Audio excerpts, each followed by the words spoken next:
Why, hello, folks. It's 7 o'clock on the dot, so you know we're gonna be live.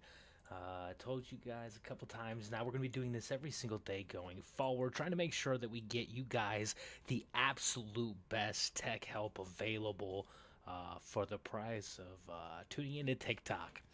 So, first, we're going to jump into some news. Wait for some folks to jump into the queue. It looks like we've already got some folks in there today. We'll just have to see how long this one goes. So, first news of the day is this reality check on this new invisible proctor that every single one of you guys is likely dealing with if you're in school, especially. Um, if you think your teacher is the only one reading your final paper, you're dead wrong. It seems like there's a lot of AI tools now available to teachers that give them the capability to surveil you in every platform you could possibly write your paper in now. It's crazy. I'm talking AI driven surveillance, like tracking your actual live keystrokes, which I mean totally would have messed me up as a kid.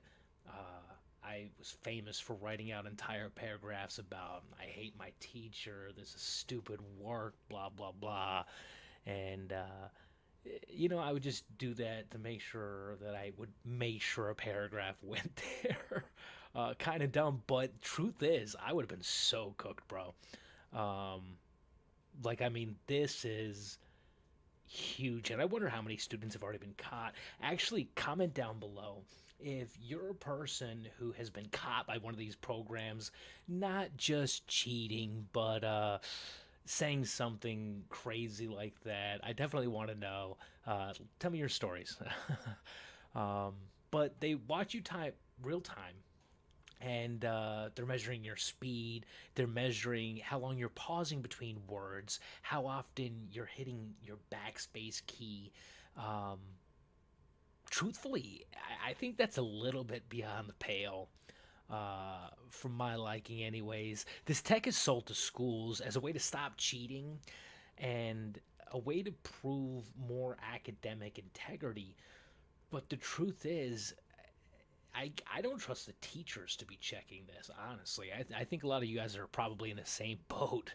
Not that teachers are not trustworthy, mind you, but that I think a lot of the time when we have new tech like this, you end up running into some weird systemic traps that people don't really know to look for. And if your entire profession is built around teaching, I don't expect you to actually be able to look for. Point in truth here, the trap. If you are the type of person who types out rhythmatically, if you type in bursts and then stop, or even if you type at a really steady pace, a lot of those things might actually throw up a flag for you. And when you're using a rigid AI surveillance tool like this, especially, I think you'll probably end up flagging people who maybe people who need accommodations, right? I think if you're using auto dictate, talk to text, something along those lines, uh, if you don't have hands, if you have some other impediment that prevents you from typing in a natural way, that's got to flag in the system as the exact same way actually using an AI compiler tool would. So there's a few different things that could be severely problematic with this. I think of just my own personal experience too, being, I guess, neurodivergent. Um, a lot of times when I'm writing papers, I'll write it for like 2, 3 minutes. Uh, I'll type like 90 words a minute for 3 minutes, and then I'll go somewhere else in my mind for like five. The truth is if you're trying to track my attention using an AI tool, you're gonna fail. And I predict that a lot of other students are probably in that exact same boat, truthfully. So, just very, very intriguing. I wouldn't be shocked if there is an actual chilling effect uh, on disability services with this. I mean, I never really messed with that stuff when I was in school. I probably would have been helped out by it. Um, I feel like if you could potentially get flagged in a way that could cause an administrative investigation, and you got there because you were just sorry about that. You got there because you were just trying to use some type of accommodation, or some tool like that. I mean, that's kind of rough. Uh, Listen, I'm really curious. Drop a L in the chat right now if you think your school is tracking what you're typing real time as you're typing it. Just drop an L there. I really want to see more than just the reality of what we're seeing. I want to see what the perception is as well. Do you know that your teachers are tracking you the way that it seems like they are on an every single day basis? That's a pretty big thing we should all be more aware of at the very least. Next news story tonight. I got a weird request on this one actually. It's about the Moo virus. Um, I've seen a few different videos on this on TikTok and I think on X. Um, to be honest, I can't really tell what it is. To me, it doesn't seem at all like a virus, though, and that I think should be the good news. Um, Basically, if you've not actually seen what this is, it's a trend, I guess, where uh, it seems to be like an iCloud link that, when clicked, changes a whole bunch of settings and makes your iPhone moo like a cow and become completely unusable. First off, if you've dealt with this Moo virus on one of your Apple devices, comment down below. We're always trying to take impromptu polls like this, see kind of what's going on out there. Basically, it seems to be messing with the Apple Shortcuts app. Um, Seems to be turning, I think, the cow, uh, it moves like 50 times in a row or something like that, and acts like an actual alarm. It changes a whole bunch of other settings, though. I've tried to take a couple notes on it. I mean, it looks like color inversion, a bunch of zooming tools. Um, I think it puts on an airplane mode too. One of the people I was talking to seemed to think that was the case. But long story short, a lot of folks are thinking their iPhone is cooked at that point. And from what I can tell, like I said, Apple products really not common to get viruses on them, especially iOS. Anything Apple, iPhone, Apple iPad, they're really hard to get viruses on. Uh, but from what I've been seeing, the best solution to this is basically just force a quick restart on your phone. I say that always. You should be able to trigger Siri to do it. I hate to say that word in this room. I've got so many Apple products. Um, Hold the volume up, volume down,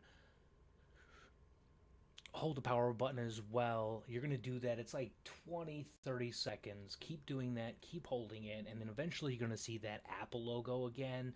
Once you've done that, the soft reset is complete.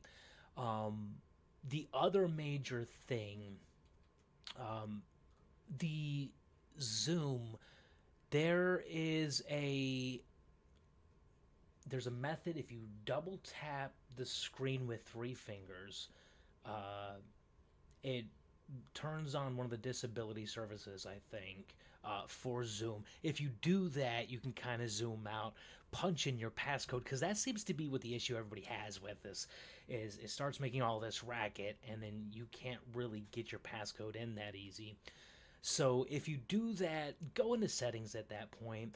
What I would highly suggest is look, unpopular opinion, I'd go in and I'd reset your phone settings personally, not factory data reset. We don't want to erase everything, but we do want to erase the settings. The Move virus seems to be specifically targeting all of the settings on the iPhone. So you can go through, you can figure out which ones it mess with and toggle them off or on or whichever.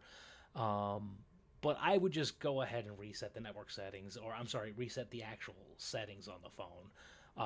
That is going to mean you're going to have to set up a whole bunch of stuff again after the fact, but the great news is if you've experienced this Move virus, a lot of people think that their phone is absolutely cooked, that they need to go buy a brand new phone, and the truth is, you just don't have to do that.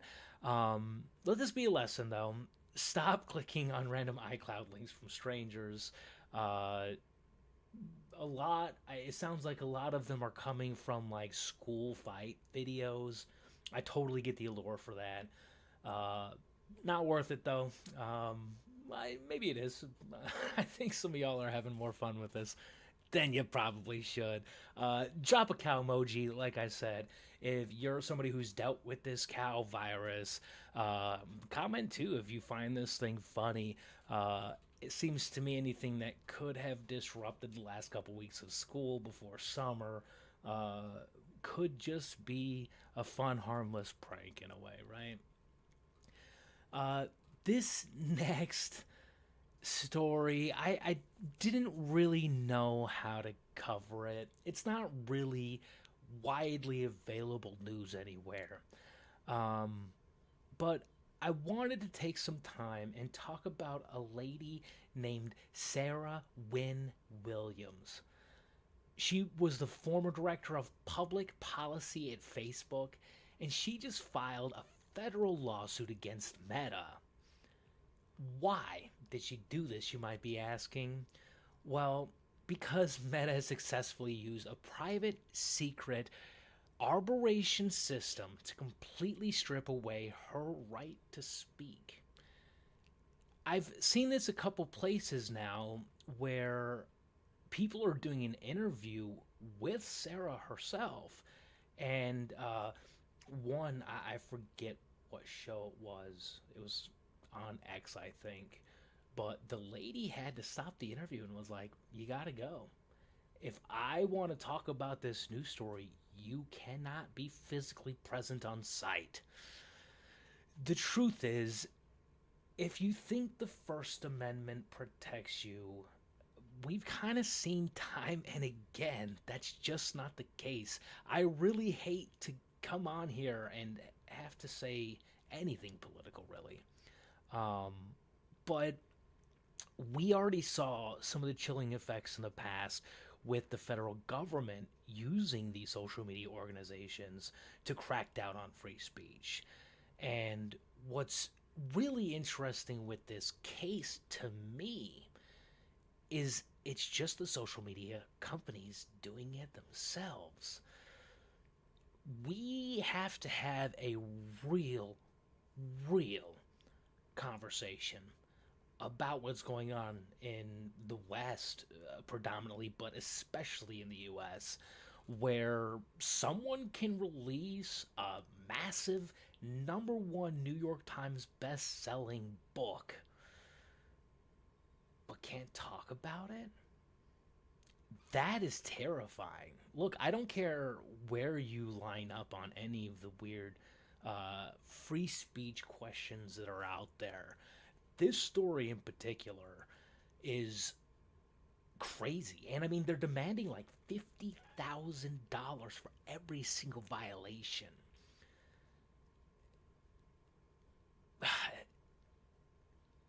Meta is literally arguing that every single one of the books that is sold is, in fact, a violation. The truth is, we, like I said, we have to have some real conversations going forward. Comment down below what you think about this story, what you think about free speech in general when it comes to the internet. It seems like there is a lot more access to speech. I mean, you've got people like me doing entire web shows now. Um, but it also seems like corporation NDAs and uh, run of the mill corruption nonsense is still clearly getting in the way of people's ability to speak freely, and I just don't like that. Um, but yeah, comment down below. Um, right at time, I did that perfectly today. 7:15, we're starting to do all of our live questions. If you want to jump in the queue, get your tech question answered live tonight. Doesn't seem like we've got a whole bunch of folks in here yet. Go to techiamolabs.com/live. Scroll down a little ways, you'll see me probably streaming on Twitch. If everything's working the way that it's supposed to be, sometimes it does, sometimes it doesn't. That's just how the cookie crumbles.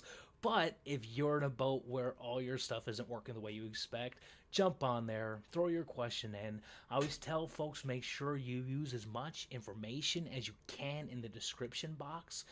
The reason I say that is because when I read this on air, of course, don't put any of your private information in there. But when I read this on air, that's all the information I really have. I try to keep an eye on the comments, but it looks like sometimes I can get a whole bunch at once, and it makes it difficult to see. I also will be following up with every single person who jumps into the queue with a personalized email. The goal with this email is to get you guys a PDF manual for what I kind of outlined tonight within the next 24 hours. So if you need any extra reference materials or anything like that, it's right there at your disposal. What's also nice with this is when you get this email, if you're still running into some issues, just shoot me an email back. I want to make sure we're trying to get as many of these problems fixed as humanly possible. We're trying to be a one-stop shop for fixing everything electronic going forward. So like I said, if you want to jump the queue, go to techiamolabs.com/live, and we're going to get going on that. If you are here early and you caught the news, go ahead and throw into the comments what news story there was your favorite.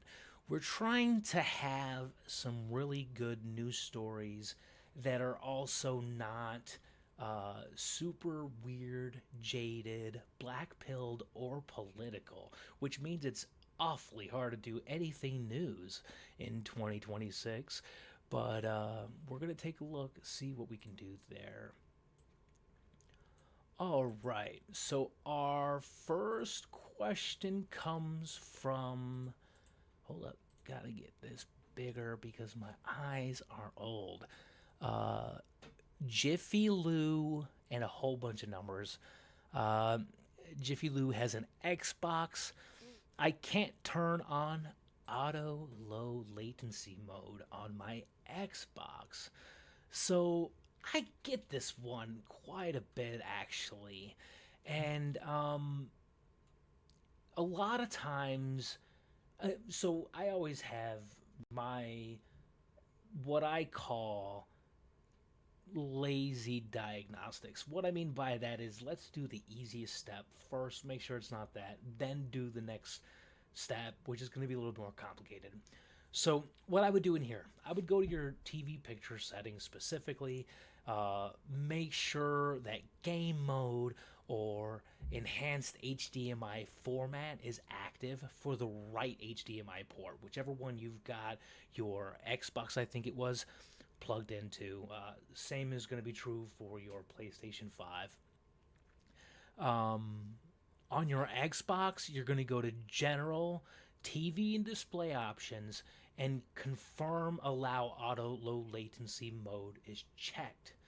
If it's still great on your TV and it may not be supported on the TV side, the next step I would try is maybe try a different HDMI cable.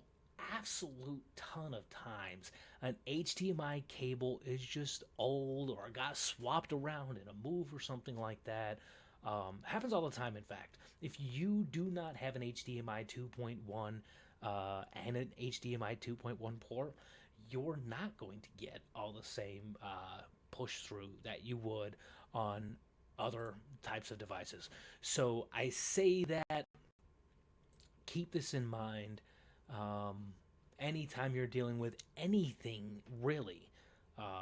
If you're dealing with anything in the world when it comes to display issues like that, I always say check that HDMI, make sure you're in game mode. Another thing I've seen a lot of monitors do now is they'll have something called a like a computer mode or like a computer pass through mode. I like doing that as well. Uh, just like I said, keep it in mind.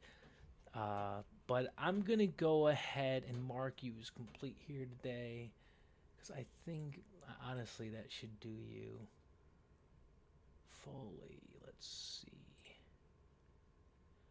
All right, get our next question going.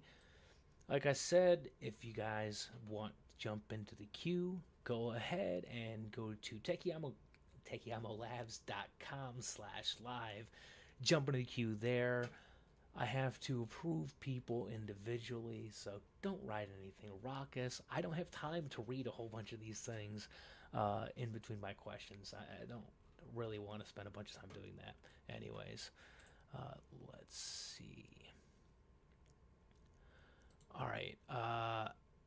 Trevcorn42. I am playing a launch model Xbox One on a 768p TV. So I have to put the Xbox resolution in 720p so the TV can pick up the signals. Colors are not even my main issue. Man, first off,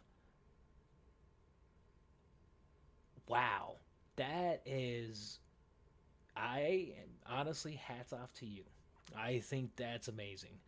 Um, if you are, if you've only got 768, I mean, I really, it's hard to imagine what that looks like. I'm sure you have tons of bottlenecks in there. Um, yeah, so I would probably go in, set your Xbox resolution manually to 720p as well. Um, I would dive into your TV, make sure your aspect ratio or screen fit or just scan modes to ensure proper display without any cropping. Um, but yeah, I mean, listen, if you're dealing with 720p, that, ooh, I really just cannot imagine. I cannot imagine that, genuinely. Um, I'm going to save that one because genuinely curious on this. All right, guys. Well, I hope you are having fun so far. I hope you guys are getting a little bit of help so far. Listen, we're going to be here until 9 o'clock. We have 4 appointment seats available, one at 8, one at 8:15, one at 8:30, and one at 8:45. If you want to get in one of those, now's kind of the time to do it. We got like a 30-minute window. Otherwise, we'll just be doing first come, first serve on all of these seated folks. Let me see how many people do we got in the queue right now. All right, we've got 4 ready to be seated, but like a dozen or so that are paid up but not yet approved. So I got to go through those on our first break and make sure we get everybody in there. So, like I said, go ahead if you want to jump into the queue now. TechiamoLabs.com/live. You can do that there. You can also keep watching the stream from that page. So don't stress it. Let's see. Next question. I think we're getting faster at this. By the way, yesterday we struggled a ton, an absolute ton. It's just because I keep forgetting to click buttons. That's it. All right.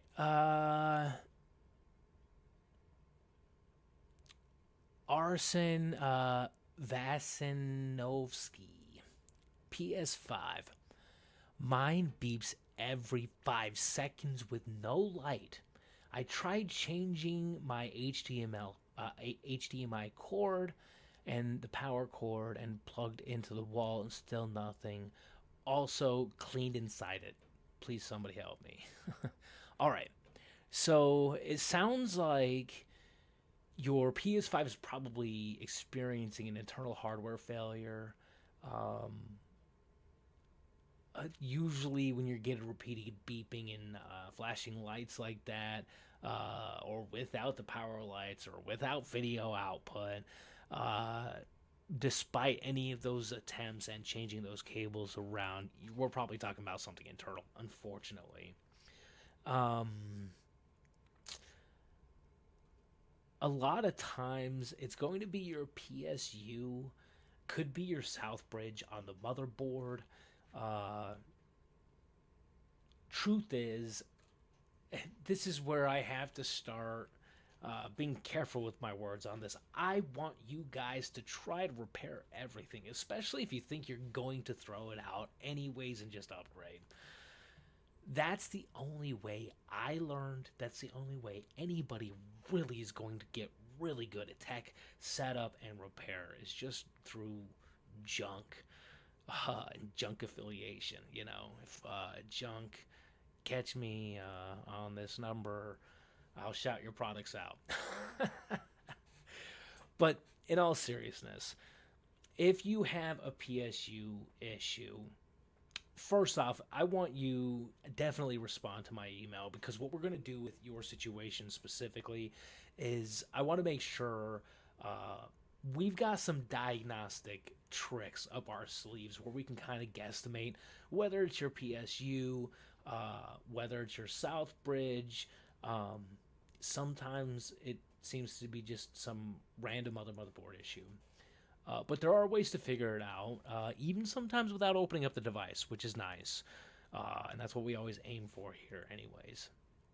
But um, in a case like yours, if it is the PSU, easy to fix, honestly. And if you're thinking about scrapping the unit, or if you're already looking at taking it in for repair, take it in for repair. Look at warranty options; those are always good things to do. Uh, but like I said, if you're gonna kick it to the curb, go buy you a new one. Try to replace that PSU. You know, I think you can get them now on Amazon for like $70. What's nice is it's just a plastic unit. You just got to remove screws and a couple plugs, and then you're fine. If you work carefully and diligently, you'll be straight. Uh, and then you'll not only have a working PlayStation 5 again, um, but you'll also have a skill that is really hard to accumulate on. And I say that because in a case like this, even if it's the motherboard, the first time I soldered something on a motherboard, it wasn't pretty.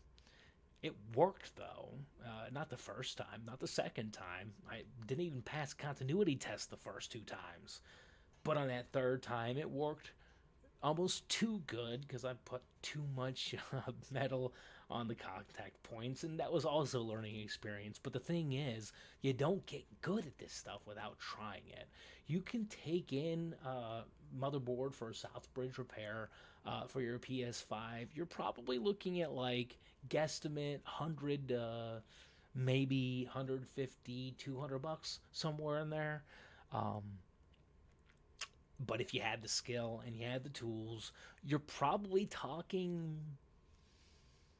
I mean, I'm gonna way overestimate this. Maybe $10 in components.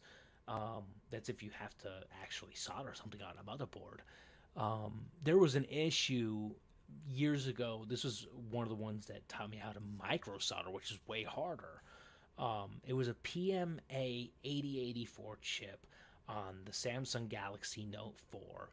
And it was really a huge pain in the neck because it was the first time that Samsung had stopped using lead based soldering. And that was because of a whole bunch of backlash because they'd been using a lot of lead based soldering in the past. What was really crazy about this situation, though, is this chipset uh, would basically melt itself off of your phone motherboard. From what I could tell, it was the fast charger would heat it up just enough, the solder would melt just enough, and then the chip would fall right off. The reason I point to this though is because the chipset that I would get to replace on that motherboard was like one of the most expensive chips I remember at that time, and it was I want to say like $1.61. We charged like $190 for that job, and I mean it made sense why you have to charge that much for the job. It's a ton of labor. Um, but this is also why I encourage people to get into repairs in the first place. The truth is, once you have skills like this, you can become quite literally unstoppable. So I encourage you, definitely here, uh, Arson here, if you can get see if it's a PSU, email me back. We'll start there. But if we can tell kind of what issue you're actually having, I think we might be able to get you fixed up to something much better and functioning at that point in time. We'll see. We'll see. I'll get you moved out of the queue. Guys, thanks for hanging with us here at Techiamo Labs tonight. Time is just past 7:30. We're going to be on here doing this live for quite a bit more time tonight, till usually about 9 is what we're aiming for. We will stay over if need be, just how we're doing it here, trying to fix everybody's tech issues one step at a time. If you're having a tech issue that you don't want to take to a repair shop or anything, you want to jump into the queue, I encourage you to do that. Go to techiamolabs.com/live. You can jump into my queue there. It's 99 cents to jump in. We do that to weed out the weirdos and make sure that we're actually honoring people's time. We will try to engage with some comments as time goes on, um, just kind of depending on what the time allotment is. Uh, Due to what I understand is Twitch and YouTube policy, I'm not sure on this. This is only our episode 2 here, um, but it sounds like I have to take a break every so often. What I'm going to do, we're going to go ahead and take a break right now, about 5 minutes or so. I'm going to go ahead and approve some of these folks that are already in the queue waiting, so that we get better, clear representation on the website. And we'll be back to answer your tech issues. Like I said, in this time, you can go to techiamolabs.com/live and get into our queue. You'll be probably approved right away if you get it in time, and we'll catch you guys here in a few.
All right, people. Welcome back. Sorry for taking the break there.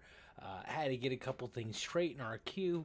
Also, I've been told by several people now that it's important to take breaks, not just for hydration and all that nonsense, though your health and your mental health is very important as well.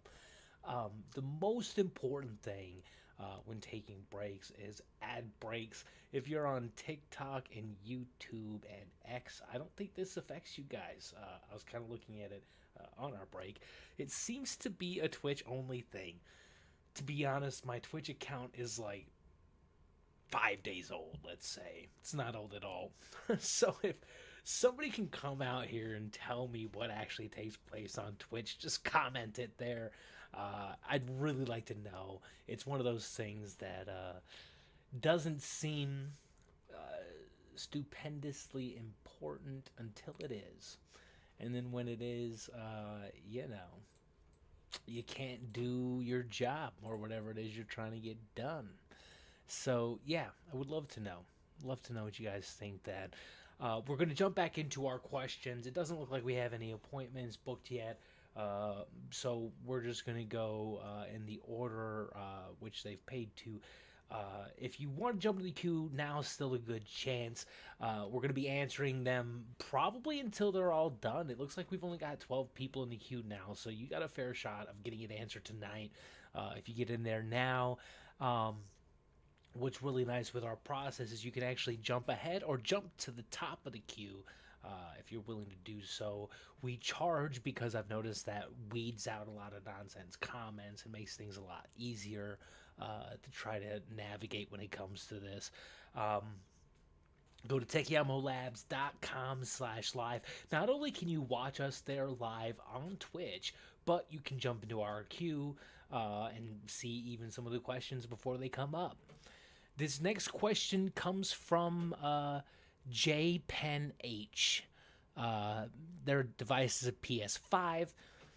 I can navigate the PS5 dashboard perfectly fine for hours, but as soon as I boot up a native PS5 game like Spider-Man or Fortnite, the console completely shuts down without warning. Usually after about 10-15 minutes, it looks like. And it doesn't give me an overheating error screen. So I've gotten a lot of hate on the overheating error screen because I've told folks a lot that I think that screen's a myth. A lot of what I've been saying, when your PlayStation 5 heats up and dies, it just does it. I've had a few people confirm that they have actually gotten that overheating warning, but by and large, most people don't seem to be seeing it. So if you're running into this issue, totally understandable, honestly. Um, so it's shutting off during native gameplay, but it's fine on the dashboard. Listen, that's a classic thermal issue. Can't speak to this well enough. Unplug it, lay it down gently, flat if you can. Liquid metal on the PlayStation 5s is a perpetual issue. Um, Gently remove your side panels, and what you're going to want to do is go through and clean out all the dust. Um, you can grab compressed air, or you can grab, actually, I've got it right here. Mine is a Wolf box, and I do have charge, just an air blower. I got this off TikTok Shop, I think. I've linked to some on Amazon. They all seem to work pretty well, and it's just air. Not trying to shill their product necessarily, but I've noticed when you use compressed air, people have a bad tendency of actually throwing moisture into their devices and causing corrosion down the road. We don't want to cause that. Using a device like that, it's not going to spit. That's a huge thing. Um, but grab something like that. You're going to want to get all of the dust out, especially chunks that are going to be in those little fan holes. Um, I'm going to put together some more tutorials on how to do that. But seriously, clean it well. That's the hugest, most important thing here. Um, once you're done with that, make sure you've not blown a whole bunch of dust inside. You can go deeper and clean it deeper if you think you might need to. Uh, a lot of people push dust in when they compress air. Make sure you're not doing that. You want to try and spray away from the device as much as you can. But listen, if that doesn't work, and sometimes it doesn't, you're probably looking at a deeper internal issue. Um, Power supply failure. Uh, you can try. Let's see. What did your question say exactly? Yeah, so it's not your AC plug because you're able to get on the device. Yeah, so you're probably, you know what? I would put this is one of those 50-50s. I would say it's probably the liquid metal death on the PlayStation 5, and it doesn't mean your PlayStation 5 is dead. If you're already looking at getting rid of it, I would say jump in there. It's a board level repair. You want to take your time. You want to be careful if you're going to do that. But if you're already planning on throwing it away, try it. I think the thermal paste when I've had it up here before it was like $7-8. So you're looking at labor and a few dollars, and that could be the difference of your PlayStation 5 working again. Um, it does require it does require professional servicing at that point. I do want to make that point. I don't ever want to make it sound like repairing things is the easiest thing in the world or that you're not going to break something or ruin anything. I've broken tons of things. I've ruined tons of things. But truthfully, if you're already assuming that you're going to have to upgrade, bite the bullet, give it a shot, or take it in for repair. Either way, though, I think we're in a boat where yours is completely fixable, but try cleaning it. That, I would say 9 times out of 10, I see it all the time, all the time on here, is people just having issues that are resolvable by just having a deep cleaning of their device. Um, be this Xbox, PlayStation 5, phone charging ports, you name it. People just need to get stuff cleaned. All right. We're moving through our list kind of quickly tonight. I like that. Hopefully we can keep the speed going. If you want to jump into our queue now is a phenomenal time. Go to techiamolabs.com/live. That way you can jump into our queue. It's 99 cents. You can jump ahead for 2.99 or you can jump to the top of the queue for 9.99. If you are able to jump in the next little bit, you've got a fair chance of getting response tonight, actually getting resolved tonight. So we shall see. Bear with me a moment.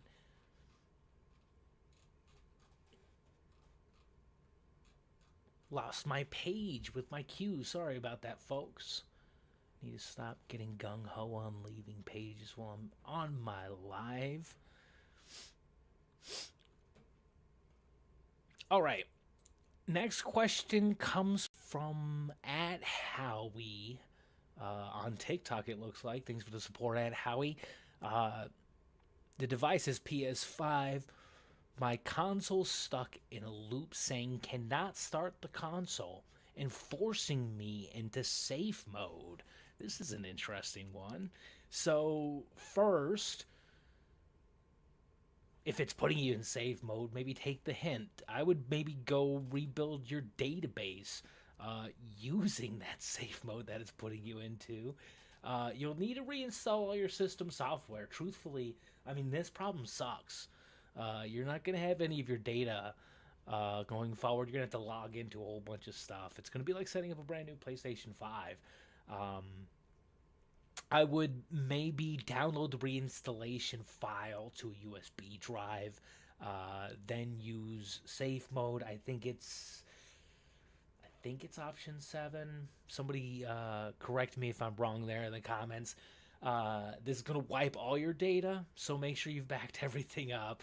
But the truth is, your Xbox, or I'm sorry, your PlayStation 5 is already telling you what it's wanting you to do. Um, you just got to do it. And you probably weren't looking for that answer. I apologize, Howie. Um,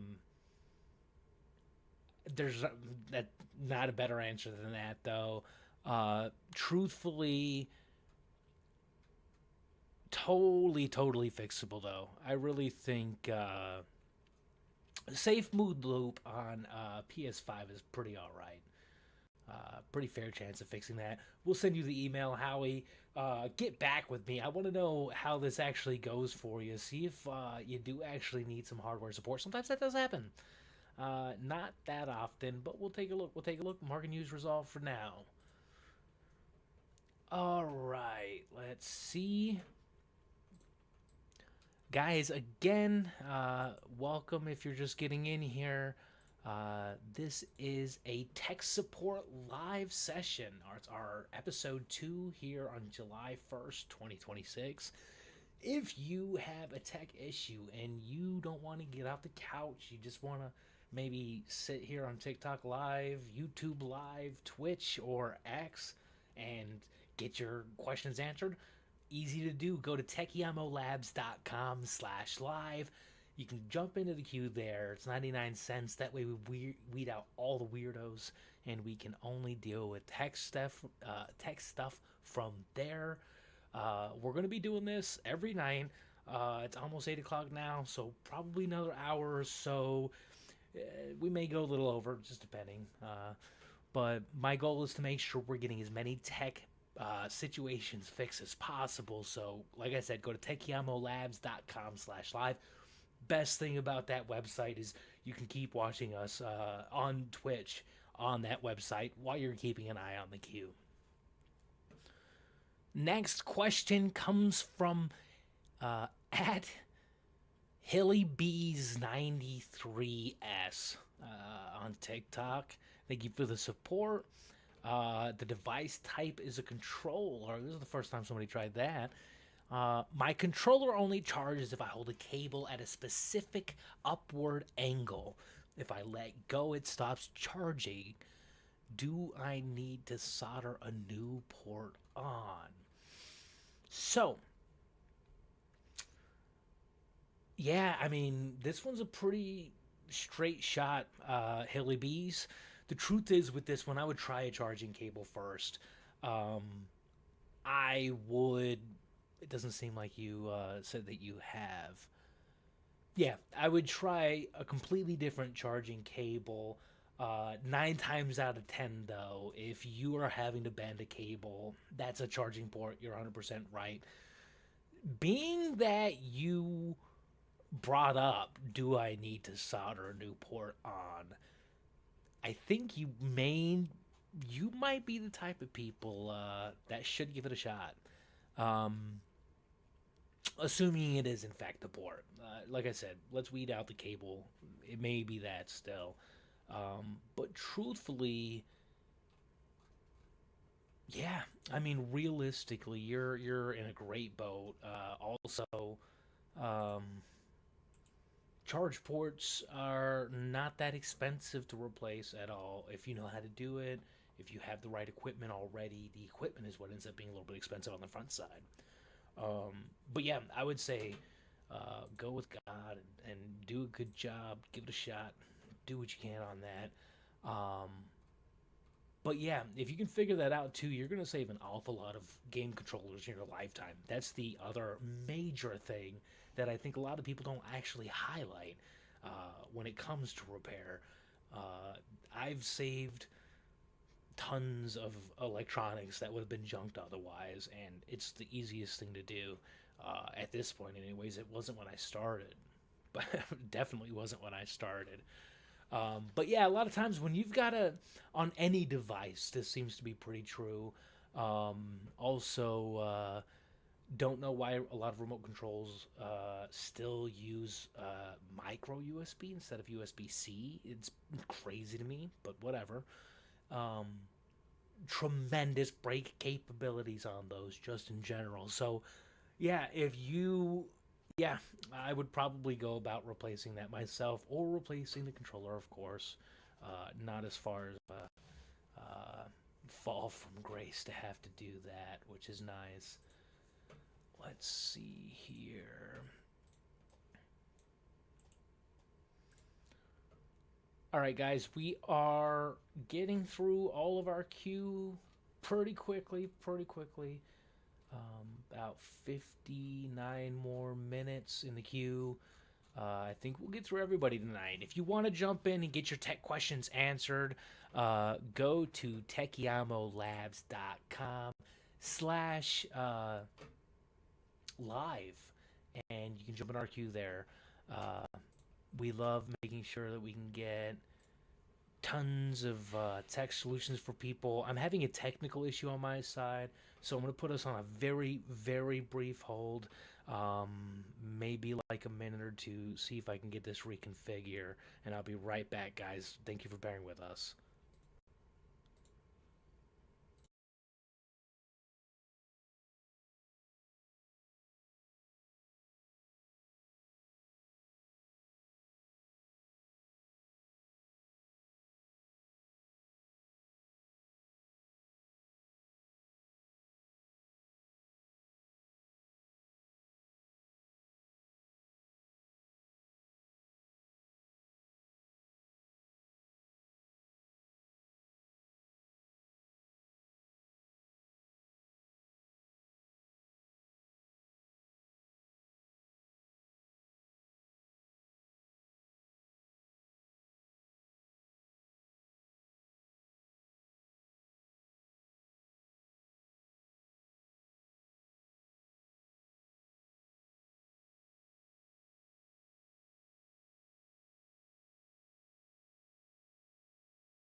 All right, all right. We're back, folks. Sorry about the issue there. Uh, New web page trembles. You know how it goes. All right, listen. Next question is from Zachary Burkett. Uh, PS5 is the device. So why faster instead of fastest on response time? Um, I think I know what video you were watching when you came up with that question. Great question. One of the biggest traps people fall into when they're configuring their in-game setups. Actually, um, what you're going to want to do is look at your monitor settings first. Um, if you see options like standard, fast, fastest, or faster, fastest, something along those lines, um, you think fastest sounds like the best option. It really does. Um, you definitely don't want to go down on quality, right? The problem for a lot of these devices is the pixels overshoot their target color entirely. Um, in real time gameplay, especially, I think that's where we see the issue most of the time. It causes a nasty visual glitch. We call it inversion ghost, um, or overshoot ghosting. That's another phrase I've heard. Basically, instead of a smooth, clean image, you spin your camera and it just everything's going to get really weird and choppy and warped. You don't want that. If you start seeing like that distracting shadow behind players, it can really mess you up on shots. A lot of times you'll be aiming at the shadow, not the player you're trying to aim at. We don't want to do that.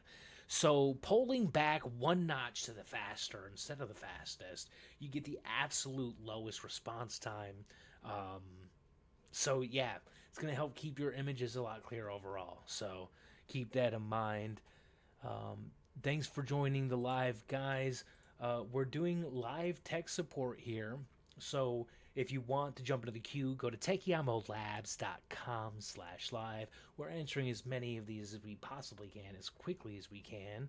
And appreciate you guys jumping in.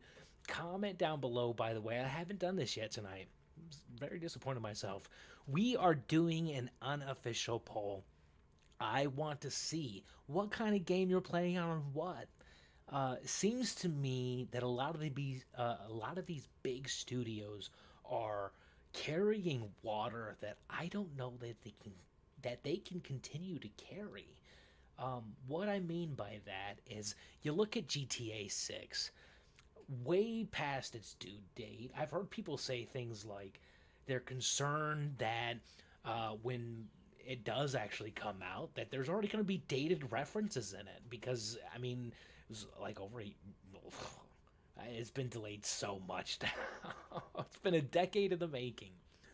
The truth is, great. That used to be great to have studio quality games take that long to make because that meant they did a really good job. I've also seen people say they think it's gonna suck because a lot of the writing sucks because a lot of the writing's been handed off to uh, folks that have not been the traditional writers in these roles. Comment down below what you think. Uh, the truth is, with AI vibe coding and such, I don't see how big studios continue to compete when they need entire organizations and entire budgets kind of designed for uh, things like just advertising. You know, indie games, even the most slept on indie game, I think has a much better fighting chance here in 2026 than some of these big budget, uh, huge studio games, right? Um, Maybe that's an unpopular opinion. I know a lot of people are really frustrated waiting for GTA 6. Maybe it's unfair for me to use that one as an example. I think if you look back to Cyberpunk 2044 when it came out, I think there was an audible gasp, I would say, in the market. There was a lot of lead up to it, and though it's a really good game, graphics are phenomenal. I've enjoyed it. I know a lot of people have enjoyed it. The amount of pressure that was built by the advertisement campaign that really didn't seem to come fruition in the end there actually, and they had a lot of issues as well. Same with all of these major studio games at this point. But it makes you wonder, and that's why we're doing this unofficial poll. I want to know what you're playing, so comment down below. If you're playing indie game, let us know the title. If it's blah, especially if it's slept on. I need sleep apparently. I can't talk tonight.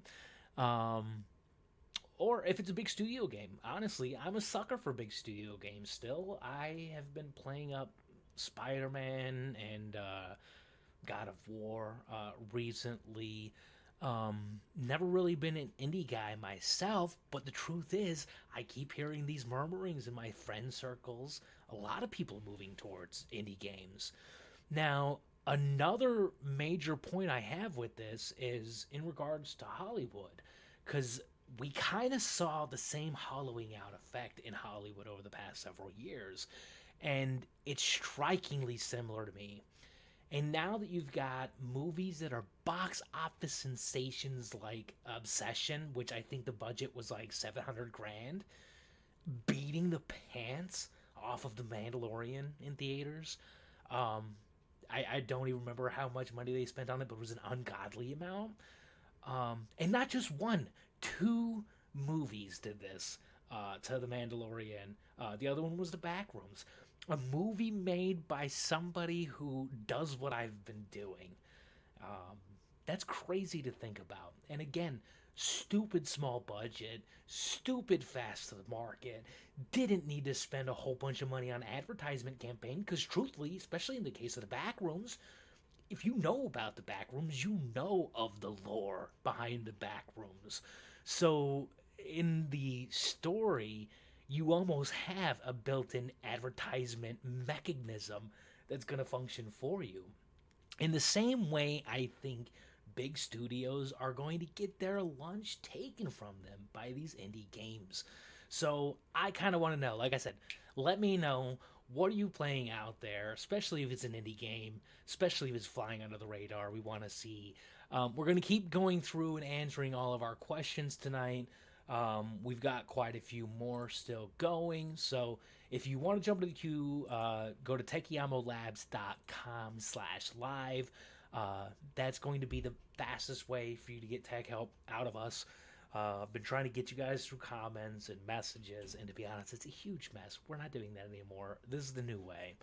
So, without further ado, we're on to the next question. I'm assigning to seat to Jules10 off TikTok. Thank you for the support, Jules. The device is a PS5. My monitor says no signal when I plug in my console. I looked inside the HDMI port with a flashlight, and all the pins looked perfectly straight and intact. First off, Jules, I gotta say this. Love the amount of detail you put on this thing. I cannot answer your questions if you guys don't give me details. So the more, the merrier. So right on for that. Um, so if the pins look straight, the charge port looks clean from the outside, but you're still getting black screen. That's a really brutal issue. No signal. The no signal is from the monitor side. All right, so good news on that. All right, so classic PS5 issue. A lot of people run into this a lot. First, let's rule out any hidden physical failures. Even if all of the pins look straight, we want to make sure. What I would probably do, let's start by. Let's first off, let's swap out the HDMI cable. Make sure it's not something stupid. A lot of times when stuff like this happens, it could just be the cable. We overlook cables entirely too much. That's part of why we do what we do here. A lot of times people take things in for repairs, and they just aren't necessary repairs at all. Um, the next thing I would probably do, if you can, pull open your actual PlayStation 5 here. You actually kind of want to look at the motherboard. I would look just to make sure that the soldering pads haven't cracked, haven't kind of moved or warped. Um, Sometimes that happens if you get a good yank on a cable falling off of a TV stand or something like that. No judgment, things happen. That's why we're here. Um, but a lot of times, if something like that happens, you can damage it on the motherboard side and still have good looking pins. So, cable, pins. Uh, Next, we need to see if your PlayStation 5 can actually get you to a low res type thing. Basically, a lot of times when we put devices into safe mode, that'll automatically kind of handle that. So on PlayStation 5, you're going to press and hold that power button. Uh, you'll hear it beep one time immediately. Keep pressing, holding. It's like 5 to 10 seconds, 7 seconds, somewhere in there. You'll hear a second beep. That's when you'll let go. Basically, make sure you plug in your controller because that's the only way it's going to function between the two. But you can actually, if it loads up that way, that means we probably look at maybe messing with. I don't want to send you on a goose chase here. That's the issue.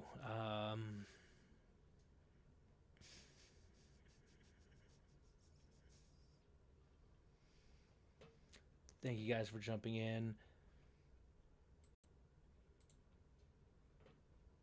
Make sure that wasn't Jules. You know what? I would probably, if you've checked the motherboard, it doesn't look like your HDMI port is cracked or warped. I would probably try a different monitor next. Make sure it's not some weird incompatibility or a handshake issue between the two. Sometimes that happens. Um, you could probably. This is a good one. This is a good one, Jules. I appreciate you for this. I mean, chances are good as probably the motherboard.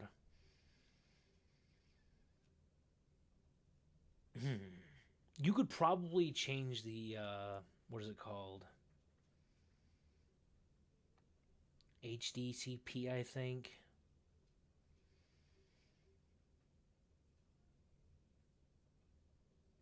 It's a weird, like a protection glitch that people run into. It used to happen a lot more than it does now.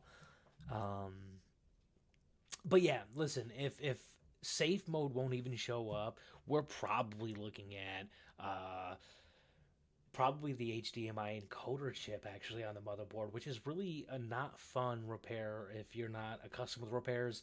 What I would say, Jules, I'm going to send you this email right after this. Um, it takes some time, so bear with us on that. When you get that email, try those first few things that were pretty easy to try out. If for whatever reason you're still running into some issues, what I want you to do is respond to that email. Let me know. I'd love to see if we can get something like this fixed for you. It's not always possible, but in a lot of cases, uh, things are pretty easy to fix. You just kind of have to mess with it to get them there. And we love doing that over here, so we're always game. All right, guys, it is 8:16. We are coming up fast through our live tonight. Looks like we've got about 8 folks seated in our queue still. A whole bunch of folks still jumping in. We appreciate all the support. If you go to techiamolabs.com/live, you can actually jump into our live queue. And what we're doing is we're helping folks fix any type of electronic, your console, your phone, your laptop, your TV. I've fixed so many different things. I've worked with so many different repair folks over the years. I almost always have something we can try to fix it. That's the whole brand here. So if you're needing some help, I would love to help you guys out. Just go there so you can jump to the official queue, and we'll get you going. All right. Next question is from Frand DNSJ. All right, you got a wacky name. Some of these names, I'm sorry. Uh, I'm gonna have to figure out a way to shout you guys out differently, I guess, because it's really hard to read some of these folks. Um, device is PS5. Lately, my games are hitching and micro stuttering out of nowhere, and loading screens are taking twice as long as they used to. My console isn't making any weird noises. First off, again, friend, thank you so much. Um, I really appreciate the details. Uh, that's make or break on these lives, guys. If you don't put in enough details, I really can't help you as well as I would like to. So, um, it's a frustrating issue to have when your PS5 is hitching and um, you're having weird load screen issues. I think, first off, you guys are probably going to get tired of me saying this tonight because this keeps being the answer. But I would probably go in and clear the cache and rebuild the database. Um, a lot of times, people don't look at devices like PlayStation 5s like a computer, but it is, right? Every one of these computational devices is just that, a computer. Um, First, you want to make sure we can kind of keep things cleared off as much as we can. Um, this saves way more problems than people really realize, so I can't swear by it enough. And I love having you guys try the free solutions first. That way, I know, and everybody knows the free stuff's done. We might need a repair, but we aren't going to get duped on a repair, right? That's the worst feeling. So, Fran, first turn your PlayStation 5 completely off. We want to make sure, same advice as we were just giving last person, press and hold the power button. You're going to press it, you're going to hear that first beep, keep on pressing. It's like 7 seconds, 10 seconds, something like that. You'll hear that second beep. Plug your controller in directly to the console. This is important because your console is not going to pick up the controller any other way. Um, then you're going to navigate to the save mode menu. You're going to go to option 5, I think it is, clear cache and rebuild database. Once you rebuild your database, listen, in some cases like this, you might lose some data. It shouldn't delete game data. That's not the goal here. Sometimes things are weird if you've got logins and stuff like that. You're going to have to figure that out. But on the front side here, it sounds like probably probably the way I would go to try and get that fixed up. Other major thing, if your games are on an expanded drive, move especially the ones that are stuttering that are on that expanded drive. I would move them to the actual hard drive on the device. Um, a lot of times SSDs don't fail like normal devices do, where they just kind of kaputs on you. Sometimes you will just start to see a stutter, a kind of weird lag that you can't really put your finger on. A lot of people, because the price of SSDs has gone up ridiculously over the past several years, I have heard way more issues out of no name SSDs than ever before. I had one that a buddy was having an issue with, and we pulled that sucker open, and he got it from Techiamo. It was not an SSD at all. It was a literal SD card. I wish I would have taken video of this because nobody's going to believe this. It was a literal SSD card, basically in the setup. So when you plugged it in, I don't know how they made the devices think that it had as much storage data on it. I think it. I want to say it looked like a 2 terabyte SSD. Like it was ridiculously cheap, but I think it was like 2 terabyte. Maybe it was 1 terabyte. Either way, it was neither one of those. It was like 32 gigabytes or something. It was horrible. It was horrible. So if you're using a cheap SSD, that could be part of the issue. So keep that in mind. Great news is with a lot of these internal memory things, though, you don't really run into as many issues with them as you used to. Thank God we're still not using actual memory cards. Does anybody remember those? Am I just really getting old? Oh, it's unfortunate. It's unfortunate. Don't get old, folks. Most of you all are already beating me though, so that's all right. All right. We are getting through our questions in our life tonight. If you want to jump in our queue, techiamolabs.com/live. You can do it there. Our goal is to fix as many tech support issues as possible. Once we're done answering your questions for the night, I'm going to spend time trying to build out some PDF guides. Some of these are repeats, so it's pretty easy to do. Some might take a little longer than we want. The communication is an open door here.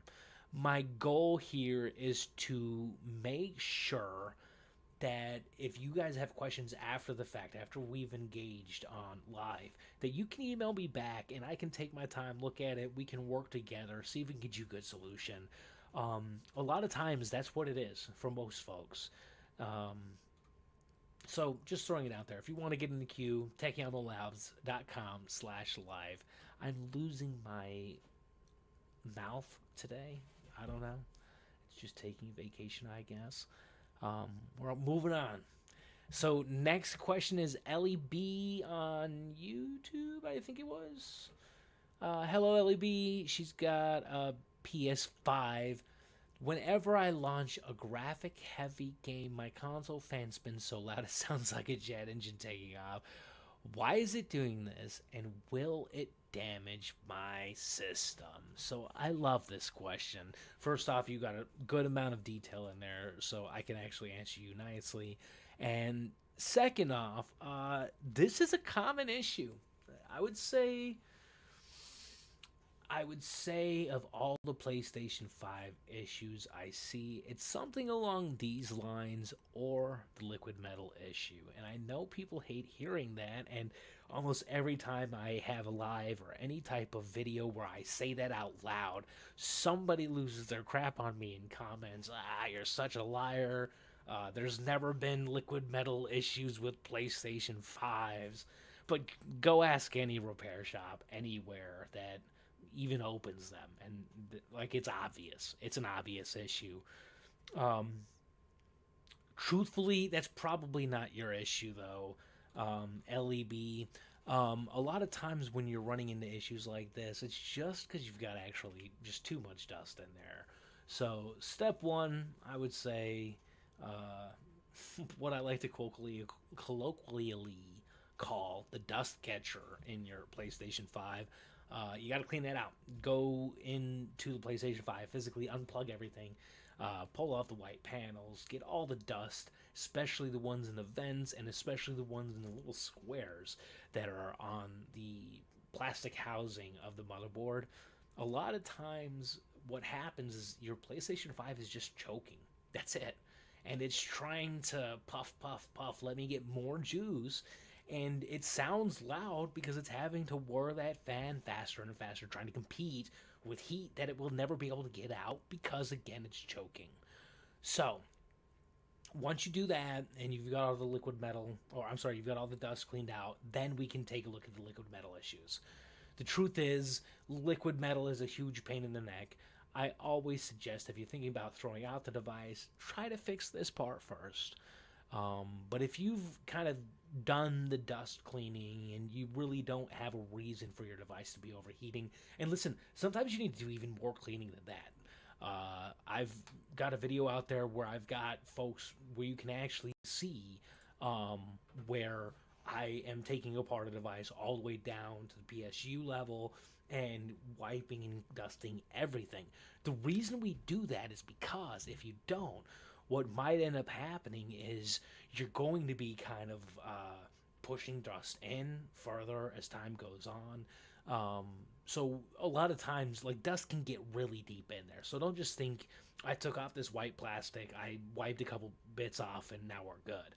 That might not be the case. Make sure there's not dust deeper in there. But if all of that is the case, and you really don't have a reason to believe that it's dirtier down in there, you might be looking at the liquid metal dry spot. Happens all the time in this industry, like I said before. One moment.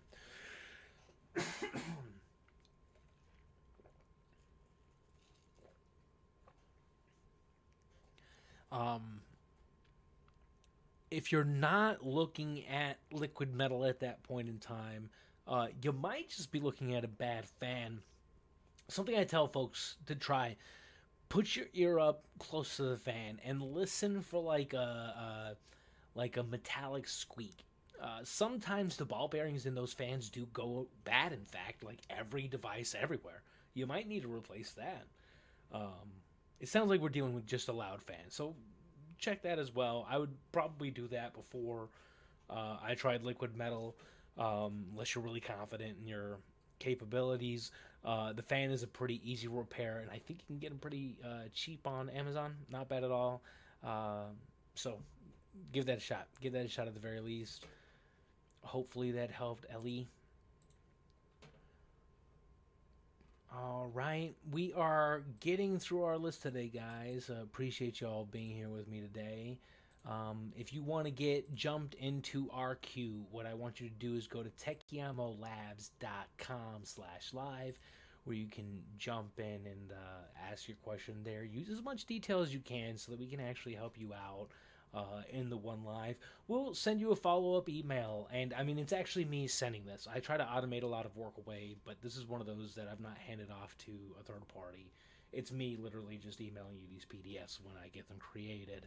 And if you respond to that email, it is my inbox, and I'll take a look at it. And if it's something I think we can continue to try to help guide you on, I'll do what I can. That's kind of the whole goal here. All right.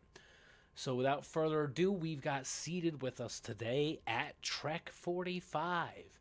The device is an iPhone. Phone keeps freezing on apps, and I have to wait for it to die before I can try again. First off, Trek, no, you do not have to wait for it to die before you can try it again. I hear this from time to time, and I don't like that people end up with that frame of reference. First off, always try a soft reset with any of these devices. With iPhone, you're going to do power up, click the volume up, click the volume down, and then press and hold the power button. Just keep holding the power button, holding the power button, holding it. Ignore whatever pops up on the screen. If it says power off, don't do that. You're going to keep holding it. The screen's going to go black, and then an Apple logo is going to show up. Once that Apple logo shows up, you've accomplished the soft reset. The truth is, that's a good fix to not have to wait for it to die to be able to use your iPhone again. I'm sure that's got to be a really long time at points for you. Um, so let's try and see if we can fix this. First off, hopefully your phone's not frozen now. Try these things. Uh, jump into your storage, just in settings, general storage. Um, Make sure we're not maxed out. A lot of times people have like a 128 gigabyte phone and it'll have 127.8 in there. And that does not give your phone enough room to do anything at all. If your if the OS loses breathing room, you're gonna lose out every time. Um, we go to settings, general, iPhone storage, and make sure. I mean, I would say 5 to 10 minimum. I mean, I would try to be closer, like maybe 20, 25 if it was me. Um, I try to. I've got external hard drive. I try to move everything I can to an external hard drive. First off, it's more secure. Second off, if I ever lose my phone, this is always at the house. And third off, it takes up storage space here, so that it's not taking up on my phone. And that is a huge, huge issue for a lot of folks. Um, I remember when you could get by with 16 gigabytes or 32 gigabytes. We're way past those days now. So make sure that you've got some type of storage plan on that side. Um, the other thing I would have you check is the corrupt background app data. Make sure that, like, if it's happening on a very specific app, make sure that you clear the cache on there, whatever you got to do. But sometimes with certain apps, you got to delete them and re-download them from the app store to get them to work again. Give that a shot if it's a specific app. If it's kind of all over the place and you can't really tell, uh, always go in, try to do a software update. Just settings, general software updates. Uh, Sometimes phones end up having issues like that. The other thing I will say, and I didn't really see this. If you guys have a specific phone issue, make sure you put the model or closest thing you know to it. For instance, in a case like this, Trek, uh, if you've got an iPhone 10R, you're cooked, brother. It's not like the storage space thing could fix it, but I mean, you're probably not like Apple's actively trying to ruin your phone. That's kind of where you're at. If you've got an iPhone 16 Pro Max, we're talking something else, right? Sometimes. So just keep that in mind when you throw in these questions here. Again, if you want to jump to our queue, techiamolabs.com/live. We're at 8:33. We're not going to take any more breaks. We're going to bust through the rest of this tonight. If you want to jump into the queue, we should have enough time to get several more people answered today. You can jump ahead in the queue. You can jump to the top of the queue. Any of that stuff's possible. Go to techiamolabs.com/live to secure your spot. If we do not get to tonight, I like giving people this 30-minute warning. Don't panic. What's nice with our queue is it'll be here tomorrow. You'll be one of the first people we answer tomorrow. So go ahead and get your questions in. That's what we're here for. That's all we're trying to do. Make sure you have a better tech lifestyle. You know, it's rough out here for all of us, and too many of these devices breaking down way too fast for no reason whatsoever. All right, moving on.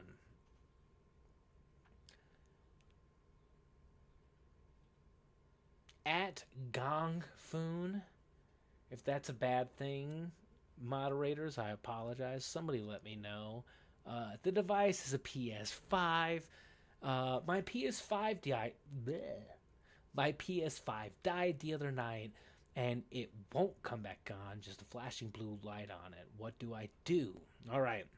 So we call this the blue light of death, and it affects so many people on this. on the PlayStation 5 specifically.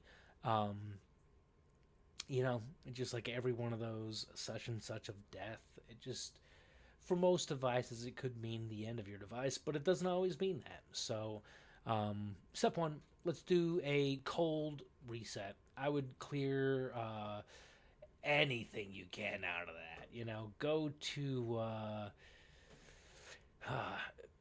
unplug. We're like, when I say clear, we're getting rid of the charge in the capacitors, right? So you're unplugging it from the wall. You're unplugging it from any type of power banks. A lot of times, power banks might have capacitors in there as well.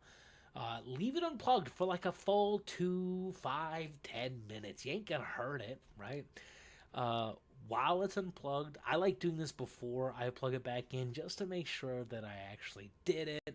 Um, I also tell myself to do it as soon as I unplug it for the same reason, so I might do it twice.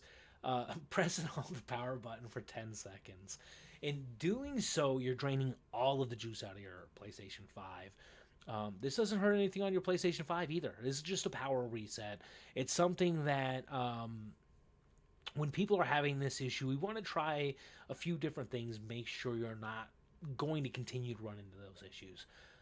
Next thing I would do, I would not plug it into the same wall outlet. I would not plug it into the same TV. I would not plug it into the same surge protector or battery bank.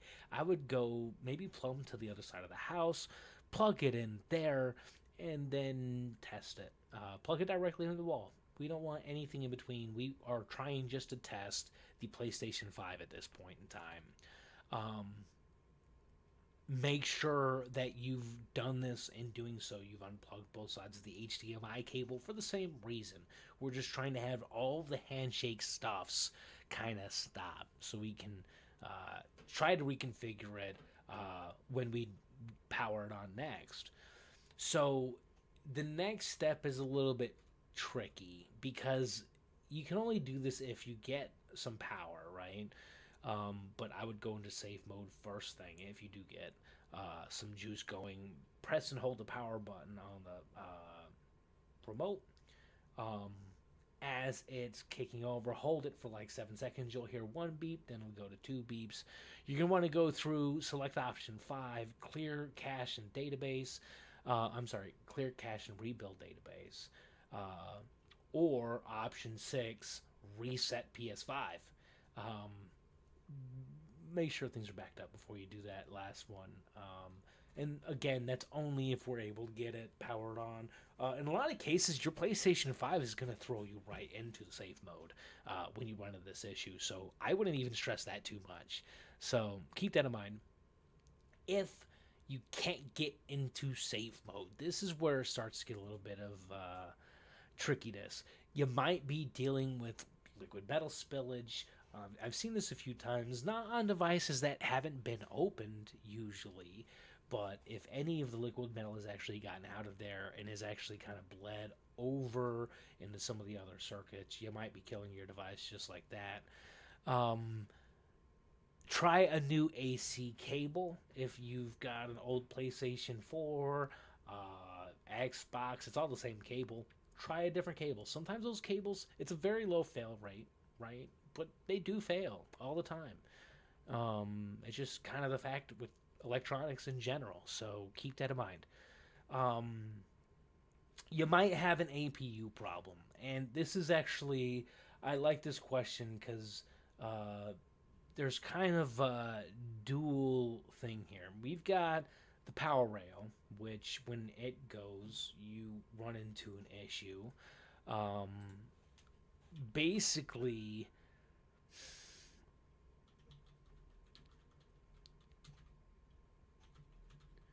1 second, guys.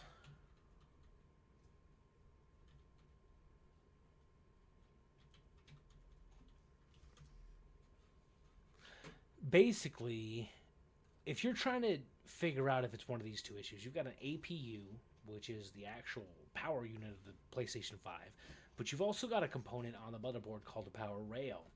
The reason why this matters is a lot of times this is kind of the 50-50 split on this type of repair if the safe mode didn't work. Um, If you press power, it beeps. The blue light flashes for a split second or just once, and then the console immediately shuts off. It's completely dead, like no lights. Won't turn back on until you unplug the power cable. That is almost always a shorted power rail. I get that question a lot, and that's why I'm trying to make this distinction here. Um, if you have an APU issue, the blue light blinks indefinitely or blinks for 20, 30 seconds before finally shutting down or giving you quick 3 beeps. That means the power rails are actually up and running if you get those. That means you're probably looking at the APU. Either one of them is actually pretty fixable, right? Um, I like that because I think that's probably, if you're running into a power issue with your PlayStation 5, that right there is the difference. If you test that, that is going to tell you which one of those that is. So, like I said before, Gong Foon, I'm going to email you with our resolution tips, with a manual at the end of this live. Respond back if you are having issues with this still. Truthfully, it could be several things, but I think we probably are looking at a repair at this point in time. Would love to see if we can kind of help you navigate through that. Um, let's see. All right, we're getting through our questions pretty quickly tonight, guys. I think we're going to be set up to finish on time, or pretty close at least. If you want to still try and jump in, go to techiamolabs.com/live. What's nice with the way we've set up our queue is if you go in tonight and we don't get to answer you, you'll be one of the first ones we answer tomorrow. The reason that works out is we're going live every day at 7 o'clock. Come hell or high water, if I'm in a hospital bed, I'll probably try and do this from there, even though my wife will probably destroy my life for doing so. But truth is, I just want to see how many devices we can fix in this life. I think a lot of folks end up in a boat where they don't know where to turn for PlayStation 5 or Xbox or iPhone, Samsung, MacBook, Chrome, you name it. If your electronic product is not working, it's not fun to go through on your own, and that's why we're here. So techiamolabs.com/live. That's how you can jump to our official queue, and we'll get you helped out just as soon as we possibly can. Our next participant I'm assigning to seat is John W. My PS5 turns off, beeps once, the blue light flashes for a split second, then it immediately shuts off. I have to unplug the power cord and plug it in just to get it to beep again. Is my power supply dead? So that was just divine providence, all right? I just spent all that time explaining exactly your problem, John W. So there's that. But I'll give you a refresh, and I'll still send you the email afterwards and all that. Basically, yeah, you're looking at the issue I kind of spelled out right before, right? Not really a fun issue at all, but your south bridge is not doing what it needs to do. That really is what it comes down to. Your power supply was fine. Like, really, really. It's what we were kind of explaining before. If you have to unplug it in between when the blue light's flashing like that, that's almost always a power rail. Almost always. But test the power supply alone. Like I was telling the other guy, unplug it from the actual unit, do a power reset, hold that power button. You want to do it for like 2-3 minutes, 5 minutes. You're not going to hurt it. Then you're going to use a new AC button or a new AC cable, a new wall outlet. Do not plug it into any type of... I'm losing my brain at this point because I just answered this one. Sorry. Trying to go through the notes without repeating myself. Make sure you're not plugging into any battery backups. Make sure you're not plugging into the power supplies, anything like that. The truth is, we want to make sure that it's not something goofy like a power cable, wall outlet, stuff like that happens all the time. I would probably go check for the 12V short myself personally. If this is my device, I like kind of figuring this stuff out. If you're in this boat, John W, you already know you need a repair. Um, like that's just where we're at this point in time. But yeah, if you are able to use the continuity or diode mode on a multimeter, you'll probably be able to figure out which parts are not kind of working the way they need. There's so much information on how to fix this stuff at this point in time, so you probably don't have to stress it too much. Um, we don't do repairs just yet over this process, but I'm really considering doing some type of mail-in repair service here. So, if that's something that might interest you, John W., respond back in that email. Um, See if it's something we can at least get figured out for you in some way, shape, or form. But just divine providence. I love that I answered that one before you even kind of came up. So, if you guys want to jump into the queue yourselves, go to techiamolabs.com/live. That way we can answer your tech questions live on air. Been doing repairs for years and years and years, so we're here to help out wherever we can. Um, the only thing I'm terrible at is your names. That's it. Apologies on that front. Felinda space.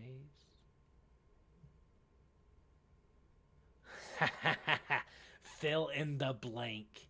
That is a good username. Xbox. My Xbox Series X powers on. The logo lights up for about 3 to 5 seconds and then it shuts completely down. No video ever hits the screen. What's going on? All right. So when a Series X lights up for like 3 to 5 seconds, uh, pretty classic symptom. Basically, most common issue is going to be a corrupted or failing SSD. Uh, Happens a lot.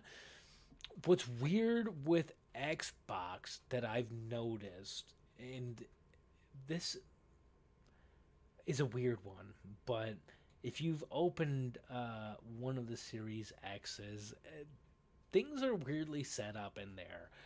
I have wondered a few times now if uh, something could knock connections loose in there. You've got a lot of floating components, which is weird, a weird design choice. It works. I'm not dissing it, but it does mean that what I worry about is in transit or if it falls off of a shelf, little stuff that you wouldn't think might damage your device if that's not jarring something loose inside of there. So I would maybe try taking a look at that if you're willing to open it up. You're probably looking at Southbridge chip though. Uh, that's something that happens an absolute ton on these because the SSD isn't really what fails, right? It's the actual power behind everything that does it. The system just panics because it can't find the operating system and it's shutting down really for just safety purposes. It's trying not to fry itself. Uh, you can go in, you can do rail test. Um, you might listen. We're probably talking Southbridge IC or something like that. I like we're in that wavelength. I would probably fill in the blank. I would have you probably take that to a repair shop. Honestly, um, that's one of those things. It is savable, and you might be able to repair your way out of it. I mean, I've seen a lot of crazy repairs in the past. Um, the biggest difficulty I think you're going to run into with that, honestly, though, Phil, is if you start kind of prying around in there doing stuff that you're not supposed to do and you don't know how to do, you're probably going to mess it up more, and it's probably going to cost you more. Um, but this is probably fixable. Like I say, I mean, listen, my philosophy is pretty simple with all this. Uh, I used to say this all the time in my repair shop for years and years. Anything is fixable. It just matters on how much time, money, and energy you want to invest in fixing it. The reason I say it that way is because sky's the limit. The thing is, these things were manufactured in the first place, so you can just remanufacture it whenever you want, right? Um, I know a lot of people like to watch these people online now talking about, uh, you know, breaking the matrix. I'm out of the matrix. I've done this. I'm not part of that matrix stuff. Um, Truthfully though, if you really want to break the matrix, as they say, uh, learn a little bit of programming skills and learn repair skills. The reason I say that is once you kind of see the world through that lens, nothing's stoppable, in your opinion. Like, it really becomes that way quickly for people. Um, it's like redneck logic, and I absolutely love it because it's a type of ingenuity that you're not going to find anywhere else.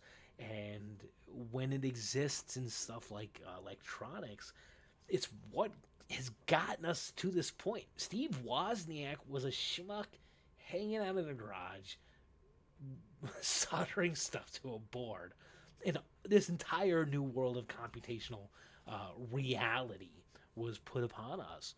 So I say that because a lot of people are, they try to not get into a repair world on this stuff. They kind of get scared away from getting into these things. But if you just kind of take the leap, the first few times, it's scary, man. I mean, I was terrified. But I want to let you know something. I've repaired things for like 20 plus years now. For like ever.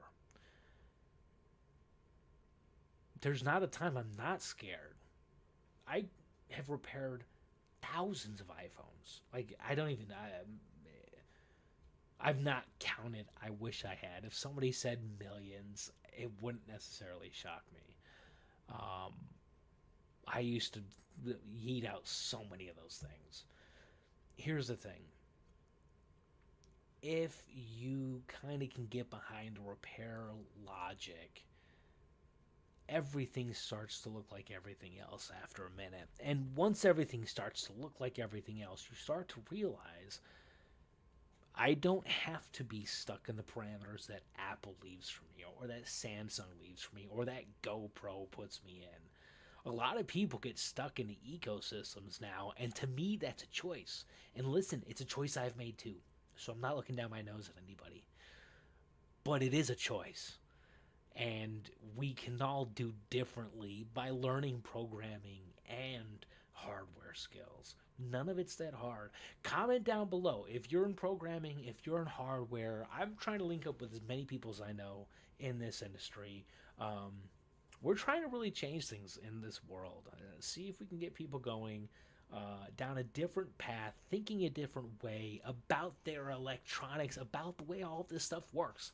And I'm committed to this. We're going to be going live every single night at 7 p.m. We're moving to our last question of the night. We've already got a whole bunch of people lining up for the queue for tomorrow.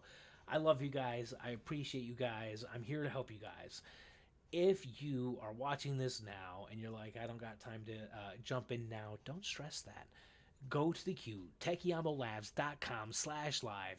Throw in your question. It's 99 cents, but it keeps your place. You will be here tomorrow when I go live at 7. Same deal as today. We do 15 minutes of news, and then we do live fixing all night. And it gets long in the tooth sometimes, but that's what we're here for. Um, just helping people fix stuff. We were doing a lot in comments for a while. Truth is, just cannot keep up with that. So this is what we're doing now. Hopefully, we can fix 1,000,000,000,000 devices this year. That would be lovely. You know, have no tech issues going forward. So, but we can only do that with your help. Go to techiamolabs.com/live. All right. Without further ado, we are moving to our last person and username at I23562E. So if that's you, thank you so much for the support.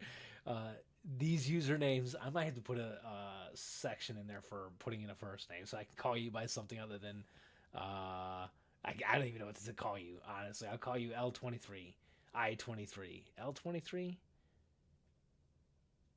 L23. I think that's a lowercase L. All right. My controller thumbstick moves on its own even when I'm not touching it, and it's ruining my aim in games. Can you spray WD-40 in there, or do I need to buy a brand new controller? All right, first off, no, not WD-40, not ever. I don't know why. I think WD-40 had a contact spray at some point. I don't know why people think WD-40 is the thing to do. Don't do that. You're gonna mess everything up. First off, what we're gonna want to do is uh, a pretty easy process overall. I do it this way. I get a toothbrush, get some rubbing alcohol, take my joystick, kind of rotate it around, scrape with the toothbrush. Make sure your controller's powered off when you do this. If you use rubbing alcohol, use 70% or higher ethanol, 70 to 90%. I love 90 for electronics. It evaporates so quickly, but that's also a problem. It evaporates so quickly. A lot of times what you're looking at is trying to get gunk out from the edges of that Joy-Con stick. Um, a lot of times that's all it is. But just keep kind of rotating it, scrubbing in there. That almost always is the issue with those things. You can go in, you can kind of work on your internal wipers, like go into the not wipers, my bad. It's been a long night, y'all.